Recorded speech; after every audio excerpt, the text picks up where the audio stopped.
ओम शांति। आज बाप दादा के 5 मार्च 2021 के ईश्वरीय महावाक्य हैं। मीठे बच्चे, जैसे बाप दादा दोनों निरहंकारी हैं, देही अभिमानी हैं, ऐसे फॉलो फादर करो तो सदा उन्नति होती रहेगी।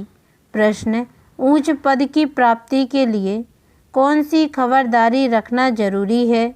उत्तर: ऊंच पद पाना है तो खबरदारी रखो कि मनसा से भी किसी को मेरे द्वारा दुख ना हो। नंबर 2, किसी भी परिस्थिति में क्रोध ना आए। नंबर 3, बाप का बनकर बाप के कार्य में इस रुद्र यज्ञ में विघ्न रूप ना बने। अगर कोई मुख से बाबा बाबा कहे और चलन रॉयल ना हो तो ऊंच पद नहीं मिल सकता। ओम शांति।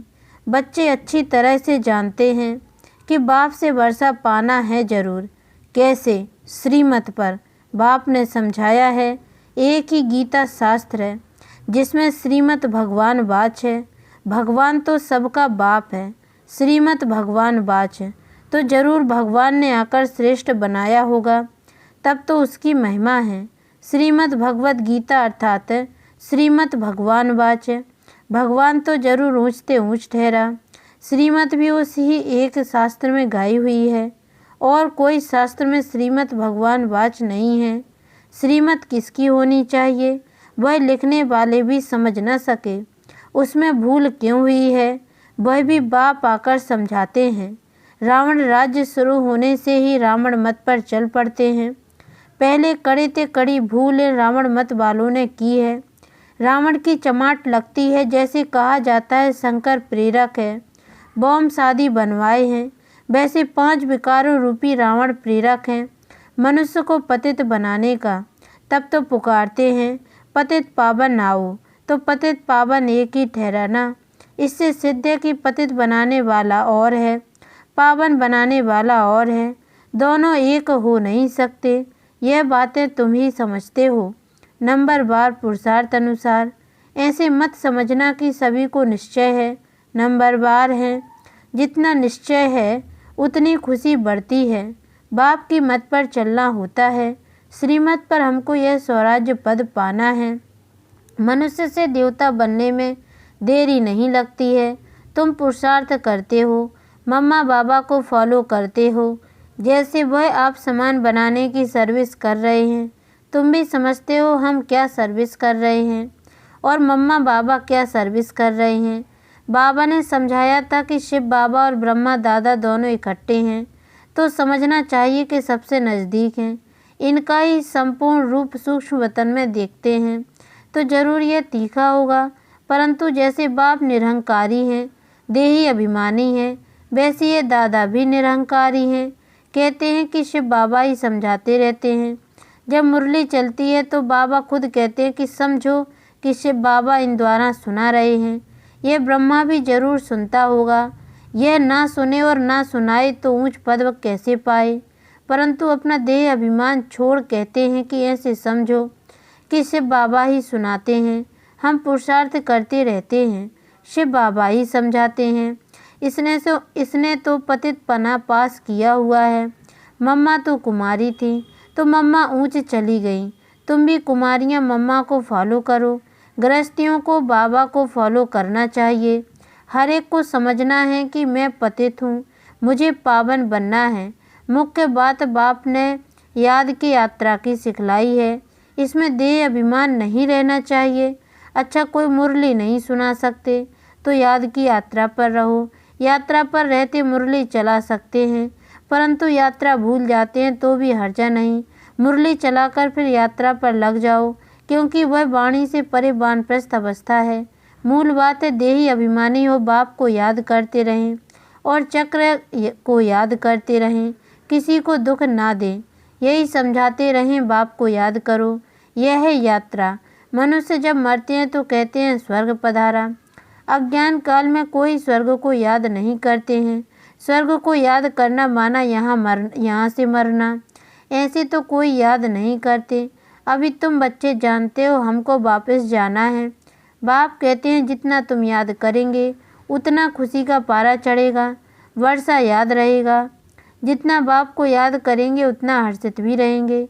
बाप को याद न करने से मूझते हैं, गुटखा खाते रहते हैं। तुम इतना समय याद कर नहीं सकते। बाबा ने आशिक मासूक का मिसाल बताया है।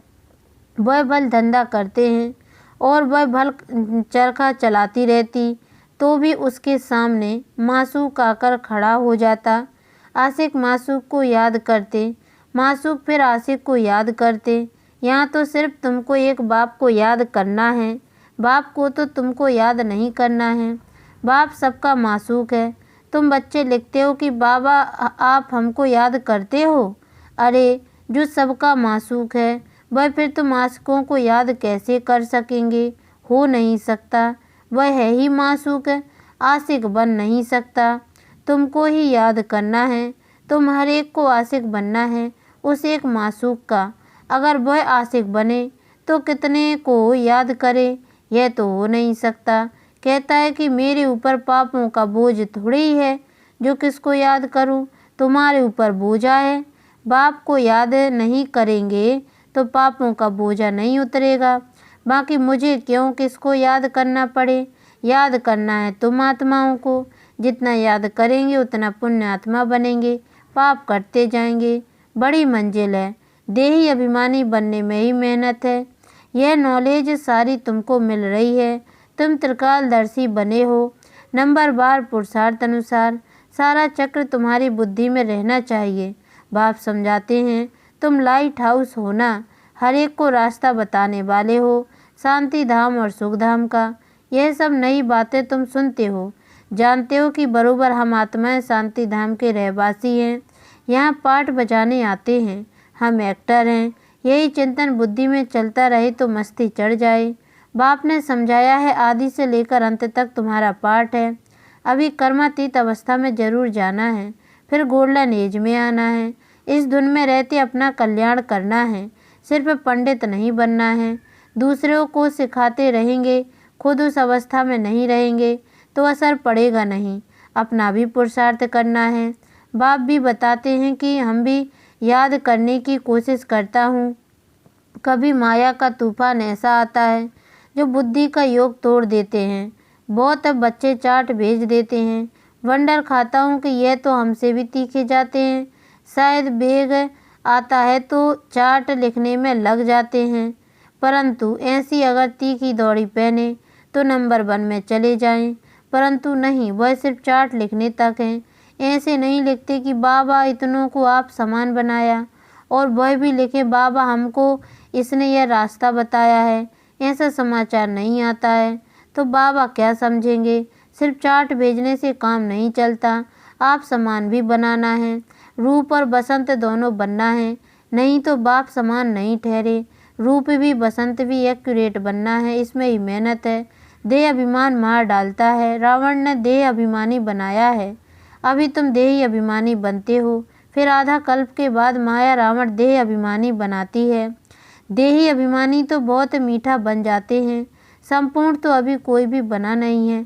इसलिए बाबा हमेशा कहते हैं कि किसी के भी दिल को रंज नहीं करना है, दुख नहीं देना है। सबको बाप का परिचय दो। बोलने करने की भी बड़ी रॉयल्टी चाहिए। ईश्वरीय संतान के मुख से सदैव रत्न निकलने चाहिए। तुम मनुष्यों को ये दान देते हो, रास्ता बताना है और समझाना है। तुम परमात्मा के बच्चे हो ना, उनसे तुमको स्वर्ग की राजाई मिलनी चाहिए। फिर अब वह क्यों नहीं है? याद करो, बरोबर बाप से वर्षा मिला था ना। तुम भारतवासी देवी देवताएं थे, तुमने ही 84 जन्म लिए हैं। तुम समझो कि हम ही लक्ष्मी नारायण के कुल के थे। अपने को कम क्यों समझते हो? अगर कहते कि बाबा सब थोड़ी बनेंगे तो बाबा समझ जाता है कि यह इस कुल का नहीं, अभी से ही थरकने लग पड़ा है। तुमने 84 जन्म लिए हैं। बाप ने 21 जन्मों की प्रारब्ध जमा कराई, वह खाया, फिर ना समाप्त होना शुरू हो गई। कट चढ़ते चढ़ते तम प्रधान कौड़ी मिसल बन पड़े हो। भारत ही 100% सॉल्वेंट था। इन्हों का यह वर्षा कहाँ से मिला? एक्टर्स ही बता सकेंगे ना। मनुष्य एक्टर हैं, उनको यह पता होना चाहिए कि इन लक्ष्मी नारायण को बादशाही मिली कहाँ से। कितनी अच्छी अच्छी पॉइंट्स हैं। जरूर आगे जन्म में ही यह राजभाग्य पाया होगा। बाप ही पतित पावन है, बाप कहते हैं कि मैं तुमको कर्म, अकर्म और विकर्म की गति समझाता हूँ। रावण राज्य में मनुष्य के कर्म विकर्म हो जाते हैं, वहाँ तुम्हारे कर्म अकर्म होते हैं। वह है दैवी सृष्टि। मैं रचता हूँ तो जरूर मुझे संगम पर आना पड़े।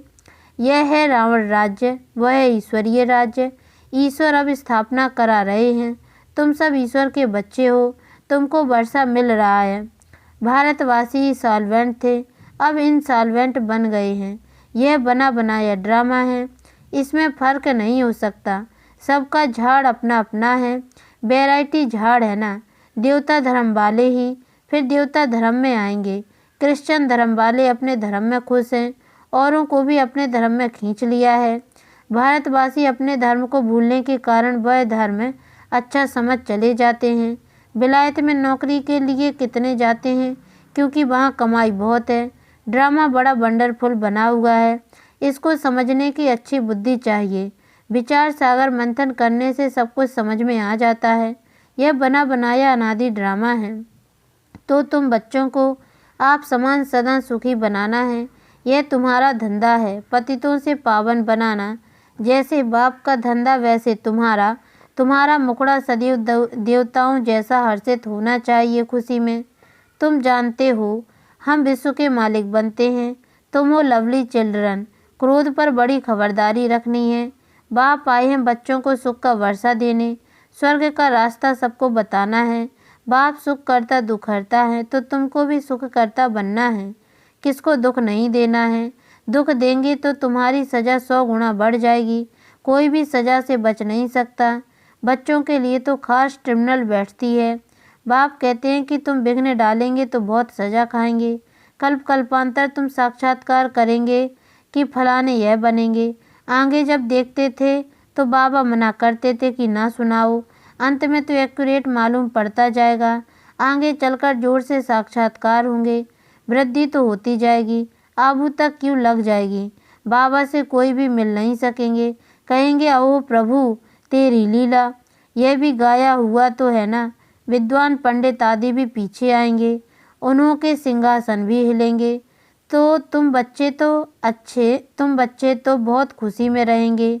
अच्छा, मीठे मीठे सिकी लदे बच्चों प्रति माता पिता बाप दादा का याद प्यार, ऐसी याद प्यार एक ही बार मिलती है। जितना तुम याद करते हो उतना तुम प्यार पाते हो। विकर्म विनाश होते हैं और धारणा भी होती है। बच्चों को खुशी का पारा चढ़ा रहना चाहिए। जो भी आए उनको रास्ता बताएं। बेहद का वर्षा बेहद के बाप से पाना है, कम बात है क्या। ऐसा पुरुषार्थ करना चाहिए।